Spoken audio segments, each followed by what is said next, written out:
창세기 5장 21절부터 24절에 있는 말씀까지 함께 보겠습니다. 에녹은 65세에 무두셀라를 낳았고 무두셀라를 낳은 후 300년을 하나님과 동행하며 자녀들을 낳았으며 그는 365세를 살았더라. 에녹이 하나님과 동행하더니 하나님이 그를 데려가심으로 세상에 있지 아니하였더라. 아멘. 우리 2018년도 샘물교회 비전이 저기 무엇이라고 써졌어요? 동행입니다. 아름다운 동행, 또 행복한 동행, 하나님과의 동행, 바로 그런 의미들이 담겨져 있습니다. 앞으로 몇 주 동안 이 동행이라는 이 주제로 말씀을 나누려고 그럽니다. 오늘은 그 첫 번째로 에녹의 신앙, 하나님과 동행했던 에녹의 신앙을 우리가 살펴보면서 우리가 2018년 우리 샘물 모든 가족들이 하나님과 동행하는 그런 한 해가 될 수 있기를 간절히 축원합니다. 창세기 4장에 보면은 가인이 아벨을 죽였습니다. 그래서 하나님께서 그 아벨을 대신해서 다른 아들을 주셨는데 그 이름이 셋입니다. 창세기 5장에 나오는 사람들은 모두 이 셋의 후손들이죠.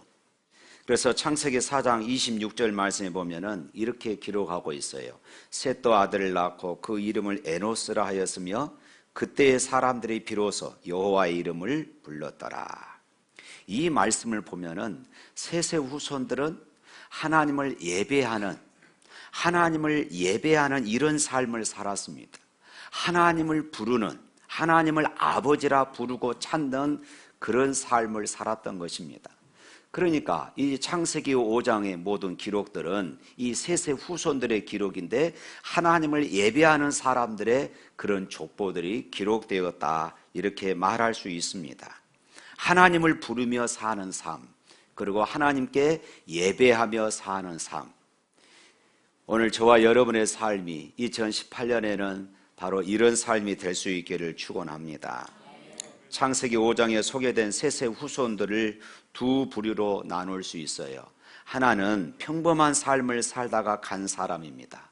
누구는 몇 세에 누구를 낳고 그리고 몇 세에 죽었더라, 이런 식으로만 소개됩니다. 그저 평범한 삶을 살았어요.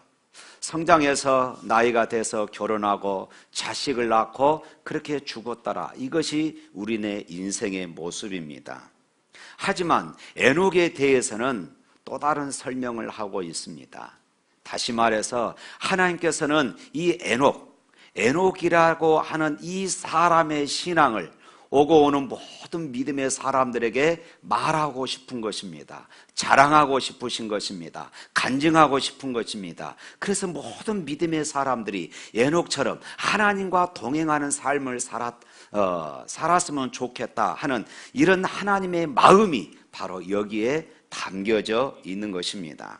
그래서 에녹은 오늘 말씀에 보니까 그러죠. 하나님과 동행했다. 이 말씀이 오늘 21절부터 24절의 말씀 가운데 이 말이 두 번이나 반복이 되어집니다. 하나님과 동행하며 자녀를 낳았다. 하나님과 동행하더니 하나님이 그를 데려가셨다. 이렇게 말씀하고 있죠. 에녹은 아담의 7대 손이고 노아의 친할아버지입니다. 이 땅에서 큰 기적을 일으키며 살았던 사람도, 때로는 큰 사업을 일으켰던 그런 사람도 아니었습니다. 그저 300년간 하나님과 동행했다, 이것이 그의 이력의 전부였습니다. 이 동행한다, 이 말의 뜻은 함께 걷는다, 또 함께 산다, 또 함께 산책한다 하는 이런 의미를 담고 있습니다. 사랑하는 여인이 함께 만나면은 하루 시간이 너무 짧습니다. 해가 저물어서 이제 남자가 여자 집까지 바래다 주지요. 또 헤어지기가 싫어서 함께 또 남자 집까지 다시 또 돌아옵니다.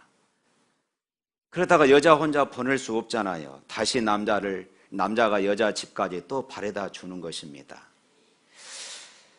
너무 사랑한 나머지 헤어져서 살기가 싫다는 것입니다. 헤어지기가 힘들다는 것입니다. 그래서 우리 함께 살자. 이것이 결혼입니다. 바로 이처럼 동행한다. 이 의미는 바로 그런 의미가 담겨져 있습니다. 서로 떨어질 수 없어서 함께 사는 것. 서로 떨어질 수 없어서 함께 사는 것. 바로 이것이 동행이다 말씀하고 있어요. 오늘 본문 하나님과의 동행을 주석하면서 히브리서 기자는 이렇게 기록해요. 히브리서 11장 5절 말씀 우리 다 같이 한번 읽어볼까요? 시작. 믿음으로 에녹은 죽음을 보지 않고 옮겨졌으니 하나님이 그를 옮기심으로 다시 보이지 아니하였느니라. 그를 옮기기 전에 하나님을 기쁘시게 하는 자라 하는 증거를 받았느니라. 하나님을 기쁘시게 하는 것, 이것이 곧 동행이다. 히브리서 기자는 이렇게 주석을 했어요. 하나님은 에덴 동산에서 동행하기 위해서 사람을 창조하셨습니다. 그러나 죄 짓고 그곳에서 쫓겨난 사람들은 하나님과 동행할 수가 없었습니다. 에녹이 살던 시대를 기록하는 창세기 6장 3절에서는 이렇게 말합니다. 또 한번 같이 읽어보도록 하겠습니다. 창세기 6장 3절. 우리 화면에 안 띄웁니까? 한번 성경을 보겠습니다. 창세기 6장 3절 시작. 여호와께서 이르시되 나의 영이 영원히 사람과 함께 하지 아니하리니 이는 그들이 육신이 됨이라. 그러나 그들의 날은 120년이 되리라 하시니라. 하나님과 동행하는 영이 없는 육신과 함께 하지 않겠다 하는 이런 말씀입니다. 바로 이런 시대에 에녹이 하나님과 동행했다 말씀하고 있어요. 성경에 에녹이 특별히 훌륭하고 뛰어난 사람이라는 기록이 없습니다. 당시에 영웅으로 알려진 그런 사람도 아니었습니다. 가인처럼 큰 성을 쌓았다는 기록도 없고 남에게 아들들처럼 대기술자도 대음악가도 아니었습니다. 그렇다면 믿음의 생활이 무엇인가? 결론은 분명해졌습니다. 믿음은 하나님과 더불어 동행하는 삶입니다. 할렐루야. 미가서 6장 8절에 이렇게 말합니다. 앞에 화면 보시고 다 같이 읽어보겠습니다. 미가서 6장 8절 시작. 사람아, 주께서 선한 것이 무엇임을 내게 보이셨나니 여호와께서 내게 구하는 것이 오직 정의를 행하며 인자를 사랑하며 겸손하게 내 하나님과 함께 행하는 것이 아니냐. 내 하나님과 함께 행하는 것이 아니냐 이렇게 말합니다. 그러니까 믿음이란 큰 업적을 남기고 어떤 대단한 자리를 차지하고 출세하고 성공하는 성공주의가 아닙니다. 믿음이란 지식을 쌓고 어떤 신비한 교리를 배우고 성경을 해석하고 설명하는 그런 삶이 아니다는 것입니다.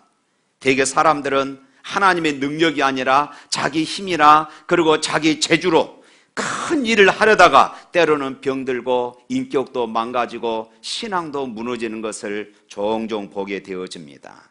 보십시오. 성경은 에녹이 살다간 삶의 가치를 한마디로 요약했습니다. 이것이 에녹의 묘비와도 같은 그런 메시지였습니다. 에녹은 하나님과 동행했더라. 에녹은 하나님을 기쁘시게 한 자라. 어떤 학자는 이렇게 말했어요. 이 땅을 마치는 날 살아온 삶을 한 문장으로 요약할 수 있어야 한다. 사랑하는 성도 여러분, 여러분의 일생은 어떤 문장으로 요약될 수 있을까요? 누군가 먼 훗날 저를 기억할 때 김판전 목사는 샘물교회를 건강하게 세우고 그리고 성교에 애쓴 사람 이렇게 기억해 주기를 저는 기대하고 있습니다.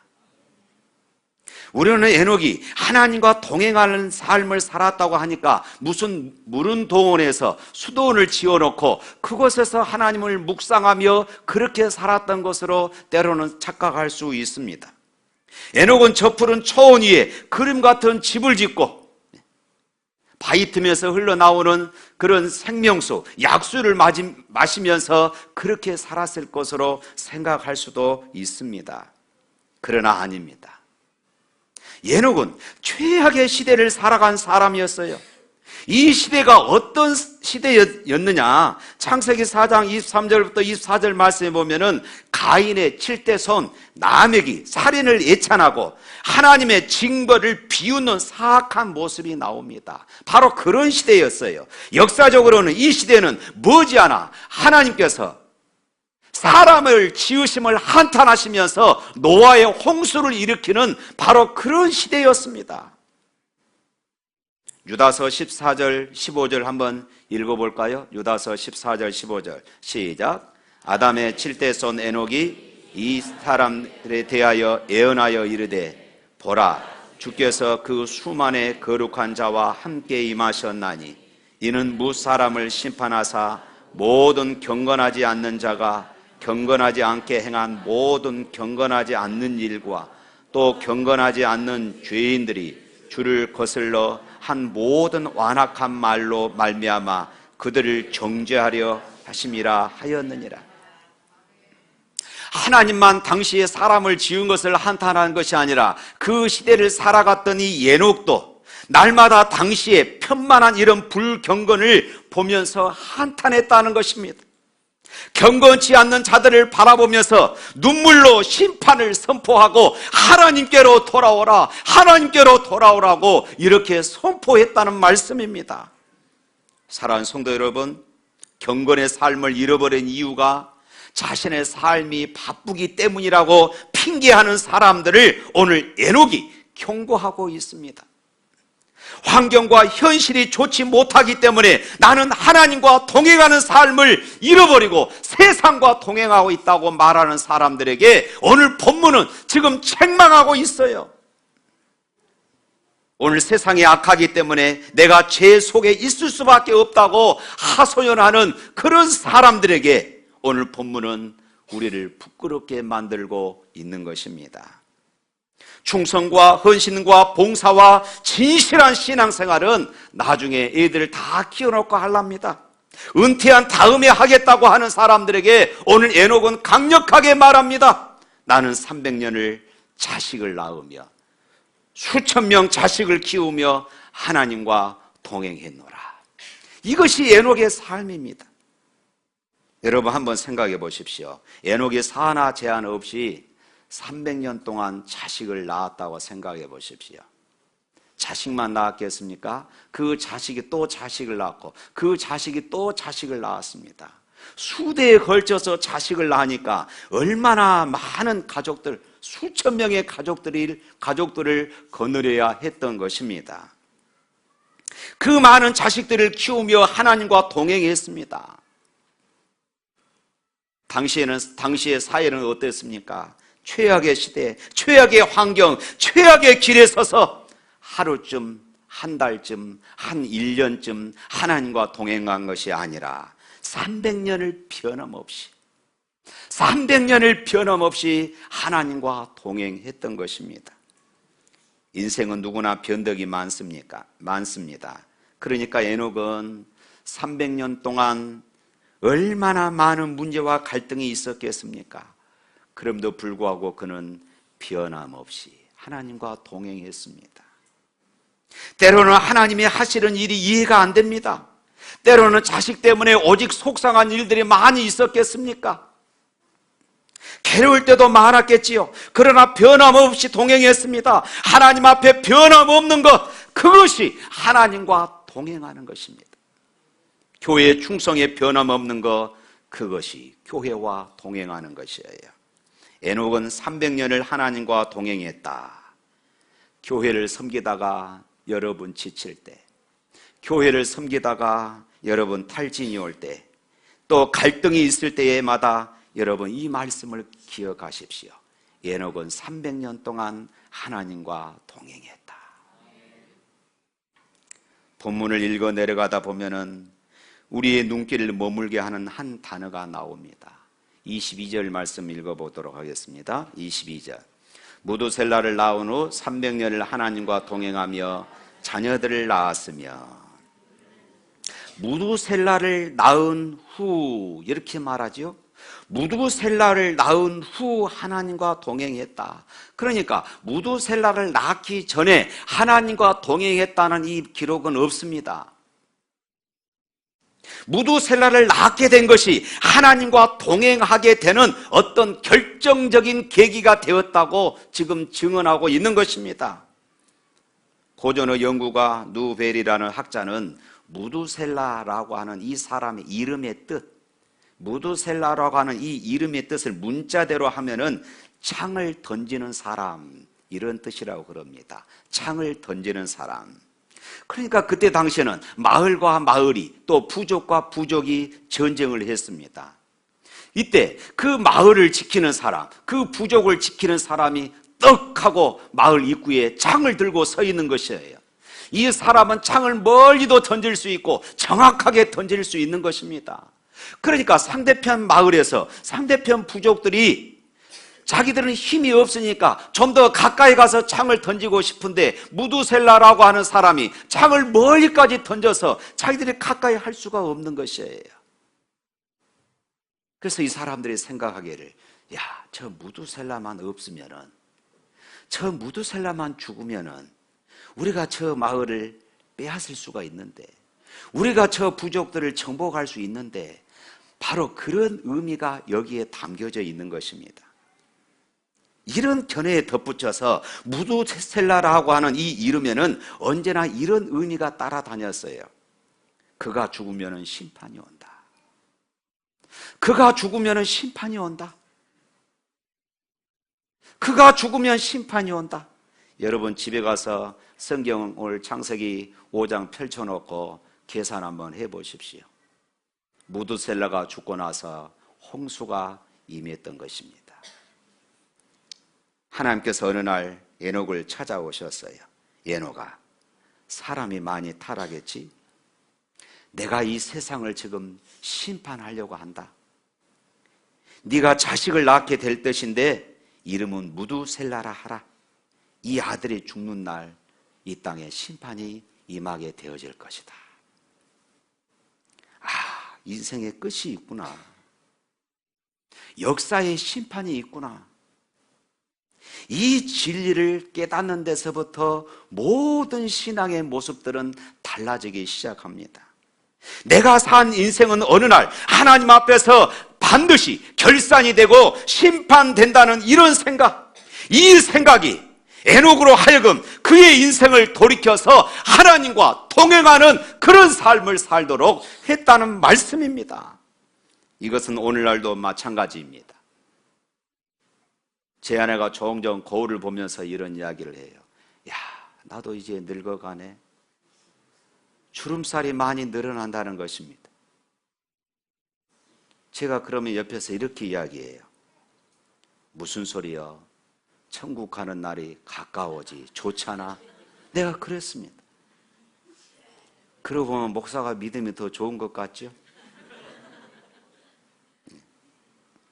여러분, 특히 우리 50대 이제 주름살이 더 늘어나고 아무리 다이어트 해도 뱃살이 안 빠질 때 나는 늙어간갑다 하지 마시고 천국 가는 날이 다가오고 있구나. 이런 고백을 하십시오. 얼마나 멋집니까?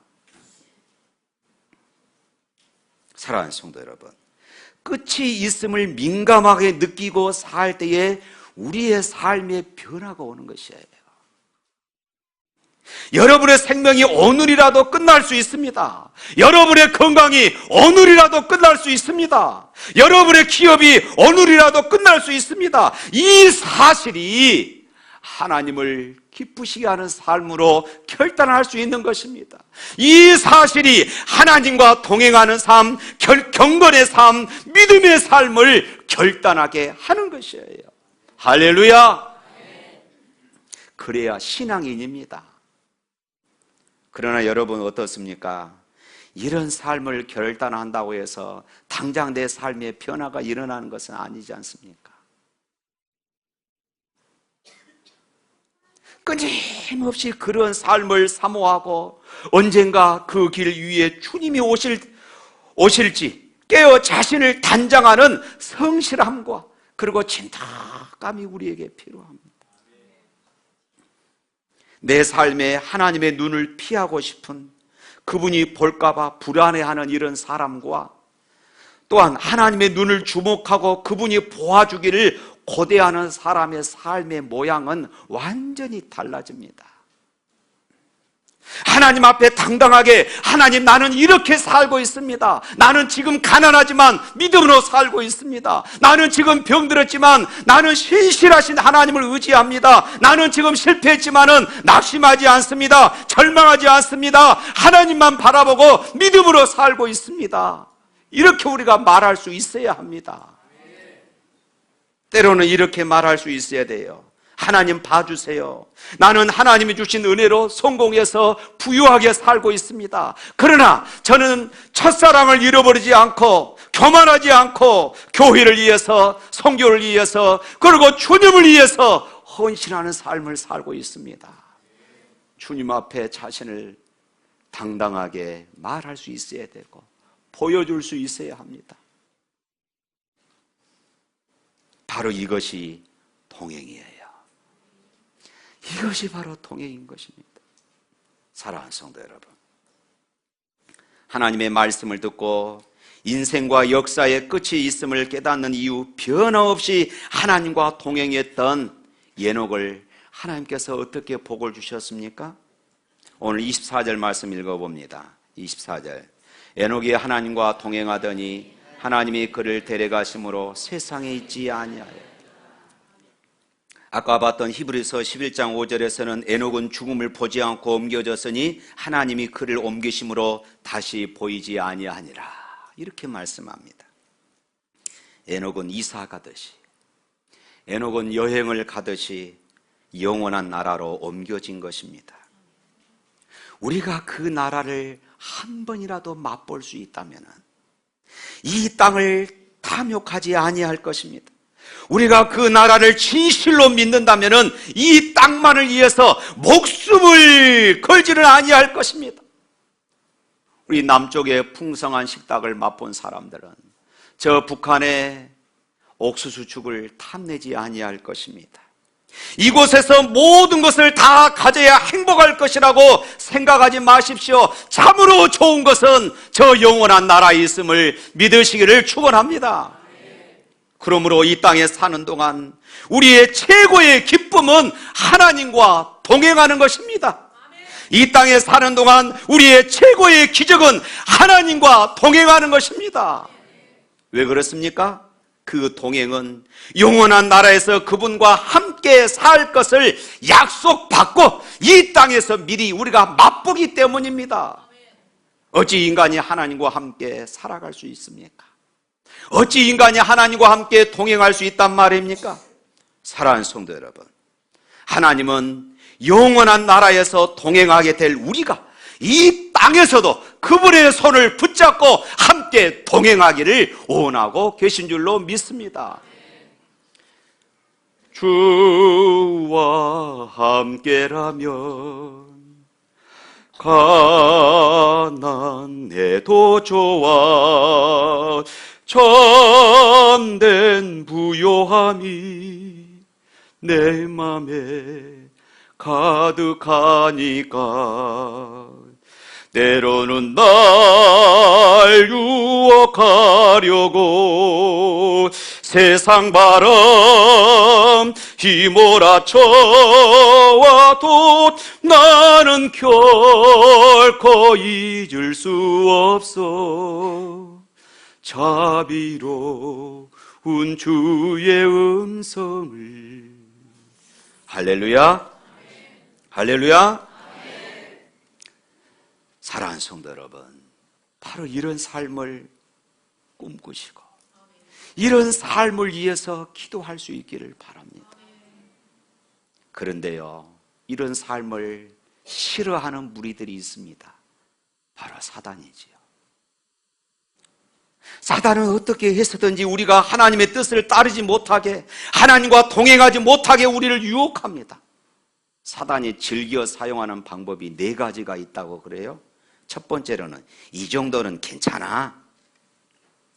우리 안에 늘 이것을 심어 놓습니다. 이 정도는 괜찮아. 그러나 여러분, 작은 실수 하나가 내 영혼을 무너뜨린다는 거지. 여러분 기억하십시오. 두 번째로는 딱 한 번인데 뭘? 딱 한 잔만 먹자. 딱 한 번만. 그렇게 유혹해요. 세 번째로는 너 아직 젊어. 시간이 아직 충분히 있다는 것입니다. 나중에 네가 다 놀고 나중에 늙어서 예수 믿어도 괜찮아. 시간이 좀 여유 있으면은 그때 가서 봉사해. 얼마나 많은 사람들이 이 유혹에 넘어가는지 모릅니다. 네 번째로는 세상 사람들이 다 이렇게 사는데, 예수 믿는 사람들도, 예수 믿는다고 하는 사람들도 대충 사는데 여러분 아닙니다. 하나님 말씀대로 사는 우리들은 모두가, 세상의 모든 사람들이 예스할 때에 아니라고 답할 수 있어야 하고, 세상 모든 사람들이 아니라고 할 때에 우리는 예스라고 답할 수 있어야 할 줄로 믿습니다. 사랑하는 성도 여러분, 하나님과 동행하는 삶은 아주 간단합니다. 어디 살든 어떤 일을 하든 내가 평범한 삶을 산다 할지라도 믿음을 지키고, 그 믿음을 지킨 사람으로서 하나님을 기쁘시게 하기 위하여서 하나님의 마음에 드는 삶을 살기로 작정하고 노력한다면 그것이 바로 하나님과 동행하는 삶입니다. 에녹은 300년을 하나님과 동행했다고 했습니다. 우리도 할 수 있습니다. 우리 옆 사람과 인사 나눕니다. 할 수 있습니다. 할 수 있습니다. 에녹만 특별해서 그런 것이 아닙니다. 우리들도 오늘 할 수 있습니다. 2018년 작정하십시다. 나는 하나님과 동행하는 삶을 살겠노라고 여러분 작정하시고 이 일을 놓고 기도하십시오. 비록 우리의 몸은 아직 세상에 있을지라도 우리의 소망은 세상에 묶여있지 않습니다. 땅을 밟고 유한한 삶을 살지만은 우리는 하늘의 소망을 두고 하늘 백성으로 사는, 천국 백성으로 당당하게 사는 승리자가 되시기를 주님의 이름으로 축원합니다.